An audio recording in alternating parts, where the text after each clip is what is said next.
உடல் பலம் தரும் சுவையான கார மசாலா பால்கறி கூட்டு செய்வது எப்படின்னு பார்ப்போம். உருளைக்கிழங்கு 250 கிராம், கடுகு உளுந்து 1 டீஸ்பூன், கருவேப்பிலை சிறிதளவு, சீரகம் 1 டீஸ்பூன், சோம்பு 1 டீஸ்பூன், கசகசா 1 டீஸ்பூன், எண்ணெய் 50 மில்லி, தேங்காய்ச்சில் 2, மிளகாய் பொடி 1 டீஸ்பூன், வெங்காயம் 1 நறுக்கியது, உப்பு தேவையான அளவு, உருளைக்கிழங்கு வேக வைத்தது எடுத்துக்கிறணும், சோம்பு சீரகம் கசகசா தேங்காய்ச்சில் அரைத்த விழுது, வெங்காயம் கருவேப்பிலை அரைத்த விழுது.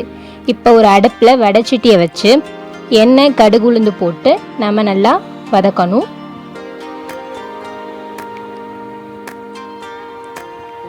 கடுகு வெடிச்சு வந்தோடனே கருவேப்பிலை வெங்காயம் அரைத்த விழுதை நம்ம இதில் சேர்த்துக்கலாம். இப்போ நல்லா அதை வதக்கணும். வதக்கப்புறம் மிளகாய் பொடி 1 டீஸ்பூன் நம்ம சேர்த்துக்கலாம். பிறகு உப்பு தேவையான அளவு சேர்த்துக்கலாம். சேர்த்து அடுப்பை ஸ்லிம்மில் வச்சு நம்ம அதை வதக்கிக்கலாம்.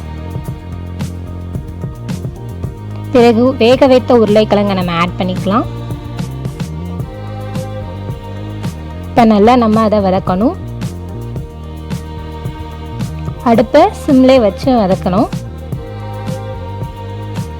அந்த கிரேவி உருளைக்கிழங்குலாம் நல்லா மிக்ஸ் ஆகிற மாதிரி வதக்கிட்டு கூட்டுக்கு தேவையான அளவு செம்பு தண்ணி நம்ம சேர்த்துக்கலாம். இப்போ நல்லா அது கொதிச்சு வந்தோடனேயுமே சோம்பு சீரகம் கசகசா தேங்காய்ச்சல் அரைத்த உள்ளதை நம்ம சேர்த்துக்கலாம். இப்போ நல்லா அது கொதிச்சு வந்தோடனேயுமே இறக்கி வச்சிடலாம்.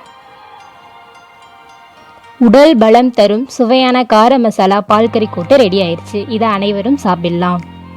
எங்கள் யூடியூப் சேனலை சப்ஸ்கிரைப் பண்ணுங்கள். மறக்காம பெல் பட்டன் கிளிக் பண்ணுங்க, லைக் பண்ணுங்க, கமெண்ட் பண்ணுங்க, ஷேர் பண்ணுங்க. நன்றி. அன்புடன் இறைவனின் கருணை.